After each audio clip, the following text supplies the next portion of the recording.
നമസ്കാരം. നമ്മുടെ റഹീം ഭിന്നശേഷിക്കാരനായ Saudi Arabian പൗരനായ കുട്ടിയെ കൊന്ന കേസിലെ പ്രതി ഇപ്പൊ നമ്മൾ നാട്ടിലെത്തിച്ചിട്ടുണ്ട്.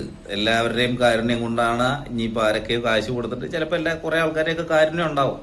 കാര്യം ഒരു ഇന്ത്യക്കാരനാണ്, അദ്ദേഹം നാട്ടിലെത്തേണ്ടത് നമ്മുടെ എല്ലാം അഭിമാനത്തിന്റെ പ്രശ്നമാണ്. കാര്യം 20 വർഷം ആള് ജയിൽവാസം അനുഭവിച്ച് ഇനി നാട്ടിൽ വന്ന് ജീവിക്കട്ടെ. എന്താ പറയാ, ഒരു പ്രതിക്ക് കിട്ടാവുന്ന അങ്ങേ അറ്റത്തെ ശിക്ഷ അയാൾ അനുഭവിച്ചു കഴിഞ്ഞു.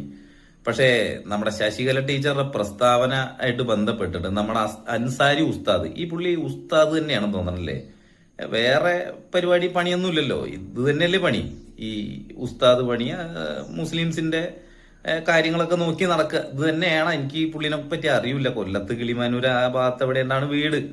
അപ്പൊ എന്തായാലും പുള്ളി ചെയ്ത വീഡിയോ ശശികല ടീച്ചർക്കെതിരെ അതൊന്ന് കണ്ടിട്ട് നമുക്ക് ബാക്കി സംസാരിക്കാം. എന്റെ പടച്ചോനെ, ഒരു മനുഷ്യനിൽ ഇത്രത്തോളം വിഷം ഉണ്ടാവുമോ? ഇതിന്റെ ഒന്നും അരികത്തുകൂടി പോലെ വിഷം തീണ്ടി നമ്മൾ മരിച്ചു പോകും. ഇത് പൊട്ടിത്തെറിക്കുന്ന അംശമാണ്. ഈ വിഷം ഇങ്ങനെ ഉള്ളിലോട്ട് ഇങ്ങനെ കയറിയേ ഒന്ന് ആലോചിച്ച് നോക്കിയേ.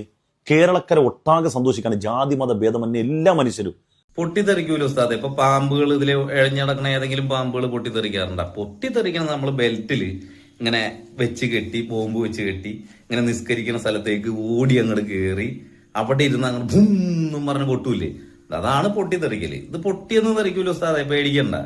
പിന്നെ കേരളക്കര ആകെ സന്തോഷിക്കണം. എന്ത് കാര്യത്തിനാണ് സന്തോഷിക്കേണ്ടത്?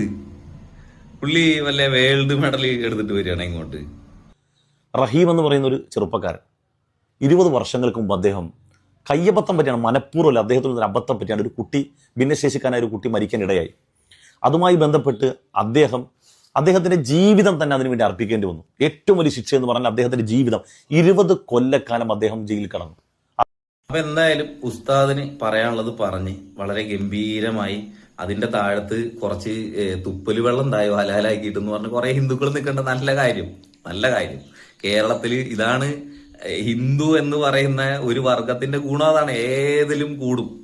അതായത് തൂണിലും കൂടും, തുരുമ്പിലും കൂടും, എല്ലാത്തിലും കൂടും. ഇത് തന്നെയാണ് ഹിന്ദു. ഇത് ഇത്രയുള്ള ഹിന്ദു. നീ മനസ്സിലാക്കാത്തോണ്ടുള്ള കുഴപ്പമാണ്. കാര്യം നിന്റെ കൂടെ ഇവരെക്കാട് കൂടിയപ്പോ ഇത് തന്നെയാണ് യഥാർത്ഥ ലോകം എന്നും പറഞ്ഞ നീ ഇങ്ങനെ കിടന്നിങ്ങനെ തിളക്കിയാണ്. എന്നെ പൊന്നു വേട്ടാവളിയാ, സൗദി അറേബ്യയിൽ, അതായത് നീയൊക്കെ ഒറിജിനൽ മുസ്ലിമിന്റെ ഇടവെന്ന് കണ്ട് പ്രാർത്ഥിക്കുന്ന സൗദി അറേബ്യയില് അവിടുത്തെ ഒരു പൗരന്റെ മകനെ, ഇനിയിപ്പോ അവിടുത്തെ ഒരു പൗരനെ എന്ന് തന്നെ പറയാം, അവന് ഭിന്നശേഷിക്കാരനാണ്, അവൻ എന്ത് കേടണ്ട, അവൻ ഇവനെ വിളിച്ചോണ്ട് പോയത്